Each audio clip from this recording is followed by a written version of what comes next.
యోగ వాసిష్టం కథల్లో ఈ రోజున మనస్సును ఉద్ధరించడం, సృష్టి విచిత్రం ఈ రెండింటిని గురించి తెలుసుకుందాం. మనస్సును ఉద్ధరించటం వశిష్ఠుడు ఏమని చెప్తున్నాడంటే రాముల వారికి, ఓ రామ, చింత అనే అగ్ని చేత దగ్ధం అవుతున్నది, క్రోధం అనే కొండ చిలువ చేత మింగబడేది, కామం అనే సముద్ర తరంగాలు చేత కొట్టబడేది, తన మూల కారణమైన ఆత్మస్వరూపాన్ని మరిచిపోయింది అయిన ఈ మనస్సును నీవు ఉద్ధరించాలి. మనసు ఇన్ని వికారాలు పొందిందనమాట. అగ్ని చేత చింత అనే అగ్ని చేత దగ్ధం అవుతోంది, క్రోధం అనే కొండ చెలువ చేత మింగబడుతోంది, కామం అనే సముద్ర తరంగాల చేత కొట్టబడుతోంది, మూల కారణమైన ఆత్మస్వరూపాన్ని మరిచిపోయింది మనస్సు, తనకు మూలమైనటువంటి దాన్నే మర్చిపోయింది. అలాంటి మనసుని నేను ఉద్ధరించాలయ్యా అని చెప్తున్నాడు. తన గుంపును వీడిన లేడీలాగా దుఃఖించి నశించేది. గుంపును వీడితే లేడీ బ్రతకదనమాట, నశించిపోతుంది విచారంతో. మరణం అనే కారణం చేత తానుండే నివాసం నుండి వేరై అపూర్వ దేహాభిమానం చేత మిక్కిలి దుఃఖించేది. అంటే దేహం వదిలేసి చాలా అయ్యో నా దేహాన్ని వదిలేసా అని దుఃఖిస్తుంటుందట ఈ మనసు. నీవు అలాంటి మనస్సుని కూడా నీవు ఉద్ధరించాలి రామా. తన్ను వధించడానికి తయారవుతున్న విషయాలు, ఇంద్రియాలు అనే శత్రువులను నమ్మి వాళ్ళ మధ్య నివసించేది అయిన ఈ మనస్సును నీవు ఉద్ధరించాలి. ఇవన్నీ మనకి శత్రువులే, విషయాలు, ఇంద్రియాలు. వీటితోనే మన జీవితం ముడిపడి ఉంది. కాబట్టి వాటిని నమ్మి వాళ్ళ మధ్య నివసిస్తోంది ఈ మనస్సు. అలాంటి మనస్సుని నువ్వు మళ్ళీ ఉద్ధరించాలి. సముద్రంలో పక్షిలాగా దిక్కుతోచగా ఘోర దుఃఖంలో పడేది, జగజ్జాలం అనే శూన్యనగరంలో బంధహేతువులైనటువంటి దేహాదుల్లో అధిక ప్రీతి కలిగి ఉండేది. దేహం మీద చాలా ప్రీతి ఉంటుంది. అందుకనే దేహంతో మమేకమవటం వల్లనే, అహంకారం వల్లనే మనం ఆత్మని మర్చిపోయాం వాస్తవంగా. కాబట్టి దేహాదుల్లో అధిక ప్రీతి ఉంటుంది ఈ మనసుకి. అలాంటి మనస్సుని నీవు ఉద్ధరించాలి. అంటే మనస్సుకు ఉన్న ఈ లక్షణాలన్నీ, ఈ బాహ్య లక్షణాలన్నిటినీ మనం ఛేదించుకుంటూ వెళితేనే మనం ఆత్మస్వరూపాన్ని తెలుసుకోగలుగుతాం అన్నమాట. అందుకనే అది ఏ ఏ మాయల్లో పడుతుందో, మనస్సు ఏ వేటిల్లో పడుతుందో అవన్నీ చెప్తున్నారు ఇక్కడ. తత్వజ్ఞానంలోనూ వాటి సాధనల్లోనూ ఆధారం లేక సంసార సముద్రంలో కొట్టుకుపోయేది, విషయ నిమగ్నం అయ్యేది అయిన ఈ మనస్సును బురదలో నుండి ఏనుగునులాగా నీవు ఉద్ధరించాలి. బురదలో కూరుకుపోయిన ఈ ఏనుగు బయటికి రాలేదంటే, ఊబిలో కూరుకుపోయిన ఏనుగు, బురద అంటే కొద్దిగా బురద ఉంటే వచ్చేస్తుంది బయటికి ఏనుగు. అదే ఊబిలో కూరుకుపోయింది అంటే అంతా మొత్తం బురద గుంట అన్నమాట. అలాంటి బురద గుంటలో కూడుకుపోయిన ఏనుగు అంత బలమైన ఏనుగైనా బయటికి రాలేదు. అలాగే దాన్ని లాగటానికి మనం ఇతర ప్రయత్నాలు ఎలా చేస్తామో అలాగే ఈ మనస్సుని మనం విష నిమగ్నం అనే బురదలో కూరుకుపోయింది, దాన్ని బయటికి లాగాలి, దాన్ని మనం ఉద్ధరించాలి. అందుకని సంసార సముద్రంలో కొట్టుకుపోయేది, విషయ నిమగ్నం అయ్యేది అనే మనసును బురదలో నుండి ఏనుగునిలాగా నీవు ఉద్ధరించాలి. ఓ రామ, కామం అనే బురద చేత నిండిన చిన్న మడుగులో పొరలుతూ ఉండేది, శిథిలమైన అవయవాలు కలది అయిన మనస్సు అనే వృషభాన్ని బలంతో ఉద్ధరించాలి. దృఢమైన బుద్ధి చేత చంచలమైన మనస్సుని అంతర్ముఖ మొనర్చాలి నెమ్మదిగా అని శనైరుపరమే బుద్ధ్యాద్భృతి గుహితయ ఆత్మసంస్థం మన కృత్వ నకించిదపి చింతయేత్ అని మనం శ్లోకం చదువుకుంటాం కదా, ఇంద్రియ ఆత్మ సంయమ యోగంలో 6వ అధ్యాయం. కాబట్టి ఈ చంచలమైన మనస్సుని దృఢమైన బుద్ధితోటి రామ నెమ్మదిగా ఒకసారి అన్నప్రాసనుడు ఆవకాయ పెడితే తినగల, అట్లాగే ఆ చంచలమైన మనస్సును విషయాలతో నిండిపోయినటువంటి ఆ మనసుని నెమ్మదిగా మళ్ళించాలి. ఒకేసారి చెప్తే అది భరించలేదన్నమాట. పసిపిల్లవాడికి ఆవకాయతో అన్నప్రాసన చేస్తే అలా భరించలేడు. అలాగే అందుకని నెమ్మది నెమ్మది శనై శనై అని చెప్పింది ఆ శ్లోకంలో. అందుకే ఓ రామ, శుభ అశుభ కర్మలతో కూడింది, మలినాకృతి కలిగింది, భయంకరమైన జరామరణ విషం చేత మూర్ఛితమయ్యేది అయిన ఈ మనస్సుపై జాలి పొందని వాడు రాక్షసుడే అవుతాడు. మనసు పట్ల ఇన్ని లంపటాల్లో అది కూరుకుపోయింది మనస్సు.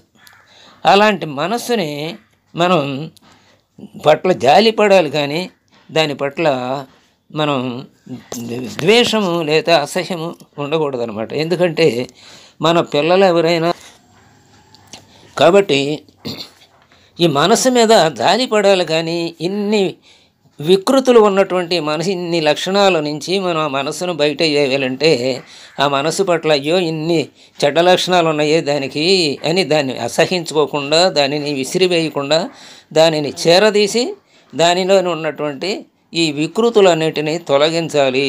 ఎలాగంటే మన పిల్లడు తప్పుదారి పడితే ఆ పిల్లడి పట్ల ఆ పిల్లడిని మనం జాలి వహించి ఆ పిల్లడిని మంచి దారిలోకి తీసుకురావడానికి ప్రయత్నిస్తాం, కానీ అతన్ని వదిలేయం కదా, పొమ్మనం కదా. ఎక్కడో ఉంటే ఉంటారు ఒకళ్ళు ఇద్దరు తల్లిదండ్రులు అలాంటి నిర్దయత ఉన్నవాళ్ళు, అది వేరు సంగతి. సాధారణంగా ప్రతి తల్లిదండ్రి కూడా పిల్లల్ని మంచి మార్గంలో నడిపించడానికి ప్రయత్నిస్తారు, కానీ వాళ్ళు కాస్త దుర్మార్గులైతే బయటికి పంపించడానికి ప్రయత్నించరు కదా. అలాగే ఇన్ని అవలక్షణాలు గల ఈ మనస్సుని పట్ల జాలి వహించాలి మనం అని మనస్సును ఉద్ధరించడమే మనం చేయవలసిన పని. దానిని ఆత్మవైపు మరలించాలి, అదే ఉపరతి అంటాం. కాబట్టి విషయేంద్రియ వాసనలో కూడిన దాన్ని విషయేంద్రియ వాసన నుంచి మరలించాలి వివేకం అనే బుద్ధి చేత. ఆ తర్వాత ఇక సృష్టి విచిత్రాన్ని కూడా చెప్తున్నారు రాముల వారికి వశిష్ఠుల వారు. ఓ రామ, ఉపాధి భేదం చేత పలు విధాలుగా తోచే జీవులు సెలయేరు నుండి నీటి కణాలులాగా పుట్టారు. అది సెలయేటి నుంచి నీటి కణాలు ఎట్లా పుడతాయో అలాగే ఉపాధి భేదం చేత అన్నమాట. మరి ఈ ఉపాధి 84 లక్షల ఉపాధులు ఉన్నాయి కదా, అందుకనే 84 లక్షల జీవరాశులు అన్నాం. అంటే ఉపాధి అంటే ఆకారం, ఒక విధంగా చెప్పాలంటే ఈ 84 లక్షల ఆకారాల్లో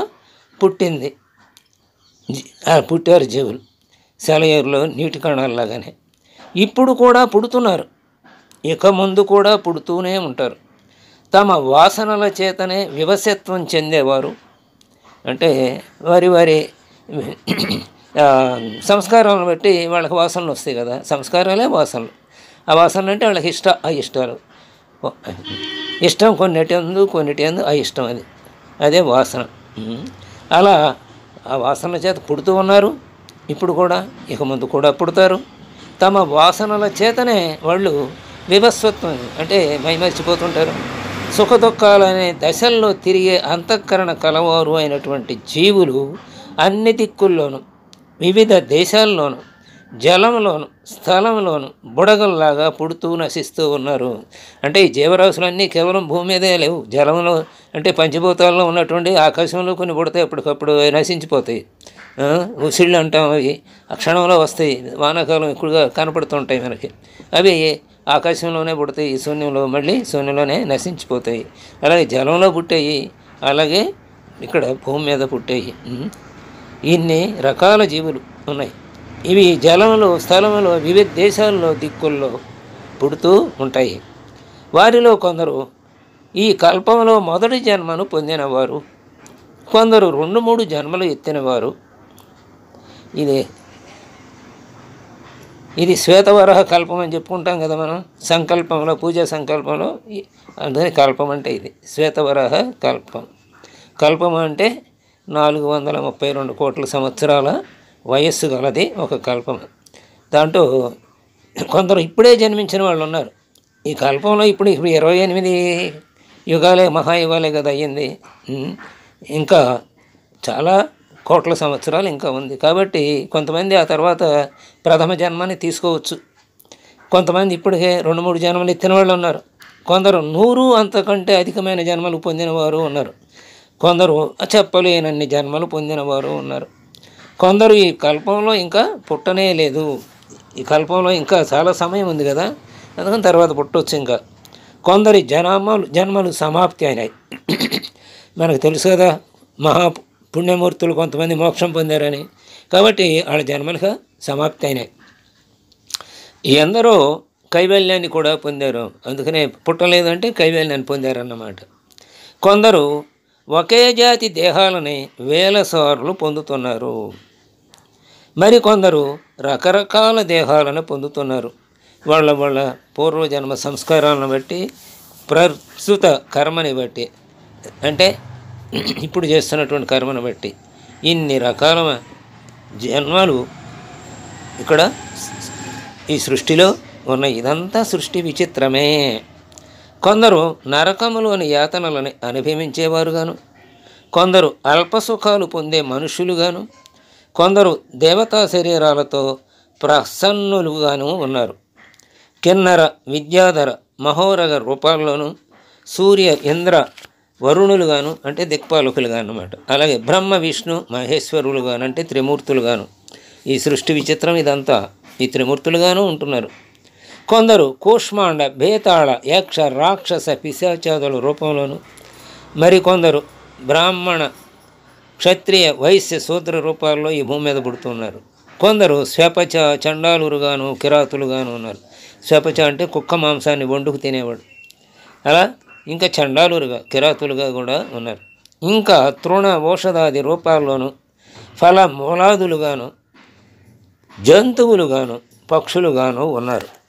అంటే ఇన్ని రకాల జన్మలు ఎత్తుతున్నారు. ఇవన్నీ కూడా 84 లక్షల జీవరాశులవే కదా.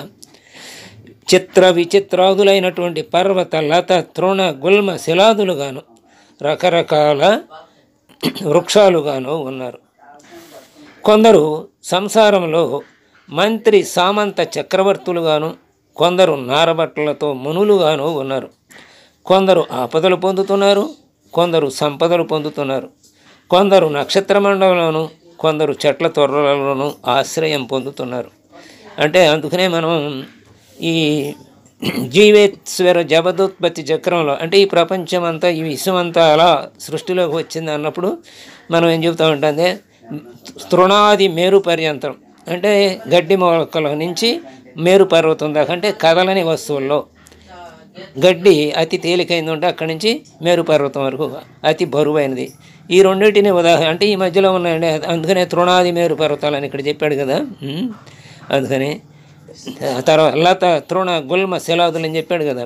అట్లాగే నడిచే వాటిలో, అంటే చలనం ఉన్న వాటిలో మనం పిపీలికాది బ్రహ్మ పర్యంతము అని చెప్పుకుంటాం. పిపీలికం అంటే కనపడే జీవులలో చీమ అతి చిన్నదిగా కనపడుతుందని. అంటే సూక్ష్మజీవులు అంటే అసలు కంటికే కనపడవు అనుకోండి. కనపడే వాటిల్లో చిన్నది ఏదంటే చీమ. కాబట్టి ఆ ఉదాహరణ మనం తీసుకుంటాం. బ్రహ్మ అందరికన్నా పెద్దవాడు కాబట్టి, సృష్టించేవాడు కాబట్టి పిపీలికాది బ్రహ్మ పర్యంతరము అని. తృణాది మేరు పర్యంతం, పిపీలికాది బ్రహ్మ పర్యంతరము అని. అంటే ఇవన్నీ ఇప్పుడు ఇందులో ఇన్ని రకాలు చెప్పాడు అనమాట. అందులోనే బ్రహ్మ త్రిమూర్తులు వస్తారు, దిక్పాలకులు వస్తారు, ఇంకా మిగతా అన్ని యక్ష, కన్నర, గరుడు, గంధర్వ అందరూ వస్తారు, పక్షులు వస్తాయి, అన్నీ వస్తాయి. ఇలా ఈ అందరూ కూడా వీటిల్లో ఇంతమంది ఉంటే, ఇన్ని రకాల జీవులు ఉంటే, కొందరు జీవన్ముక్తులై ప్రపంచంలో విహరిస్తూ ఉన్నారు. కొందరు చిరకాలం జీవన్ముక్తిని అనుభవించి విదేహముక్తిని పొందుతున్నారు. కొందరు ఉత్తమ దేశకాలాల్లో జన్మించి సత్సమాగమాన్ని, అంటే ఈ సత్సమాగమాన్ని, దేవ, గంధర్వ, బ్రాహ్మణాదుల విభవాన్ని పొంది కూడా, అంటే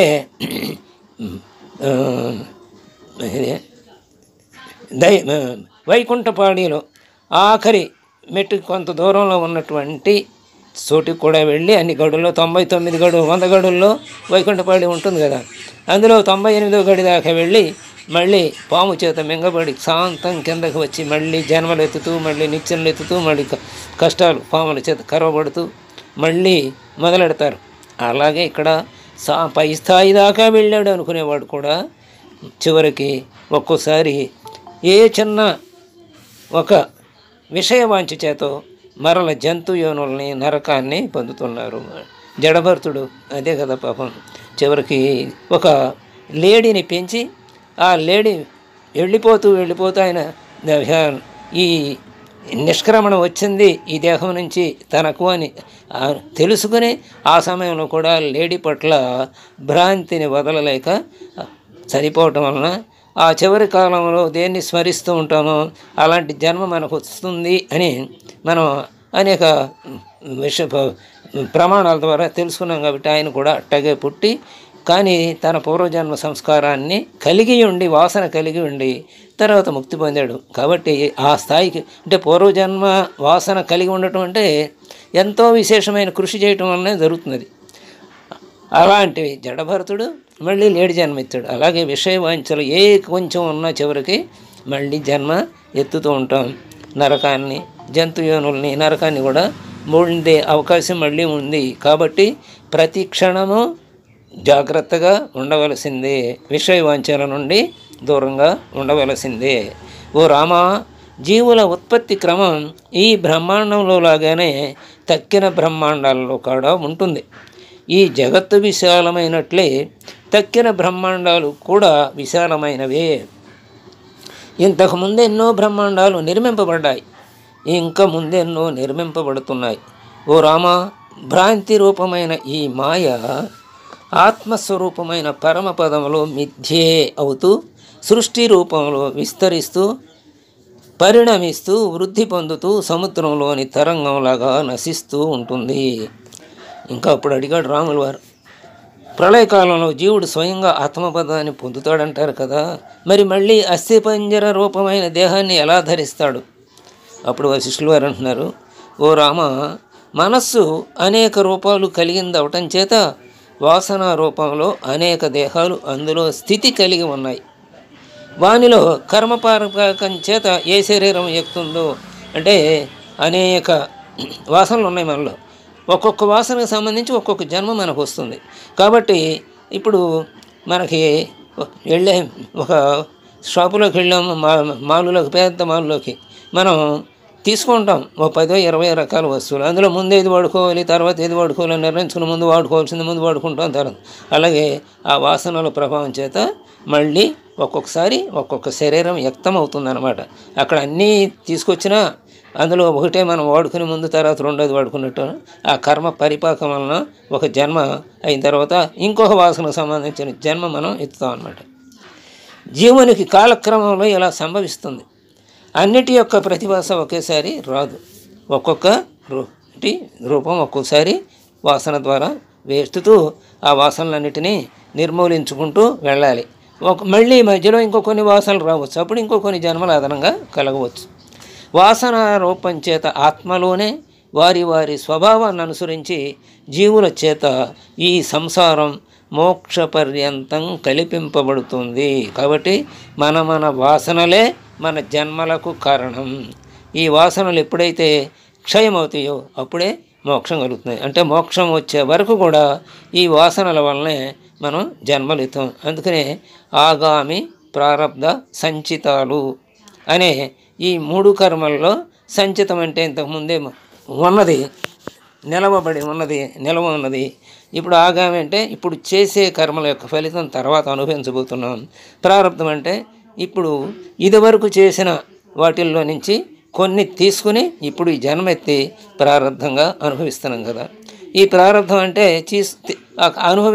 అనుభవిస్తూ ఉన్నాం, మళ్ళీ చేస్తున్నాం. ఇప్పుడు ఇవి మళ్ళీ సంచితంలో కలిసి మళ్ళీ ఇంకో జన్మ ఏర్పడుతుంది. అందుకనే జ్ఞానాగ్ని దగ్ధ కర్మాణం, ఎప్పుడైతే జ్ఞానం కానీ అగ్ని వచ్చిందో అప్పుడు కర్మలన్నీ నశించిపోతాయి. అప్పుడు ఇక మోక్షమే. అప్పటిదాకా ఇవన్నీ తప్పవు. కాబట్టి జీవుడు మనం సృష్టి విచిత్రం ఇలా ఉంది అనమాట. ఇవన్నీ కూడా వాసనల వలనే ఈ సృష్టి అంతా కూడా జరుగుతూ ఉంది అని చెప్పి రాముల వారికి సృష్టి విచిత్రాన్ని గురించి తెలిపారు. అలాగే మనస్సును ఎందుకు ఉద్ధరించుకోవాలో, మనసులో ఉన్న వైపరీత్యాలు ఏమిటో అవన్నీ కూడా తెలిపారు రాముల వారికి చక్కగా. స్వస్తి.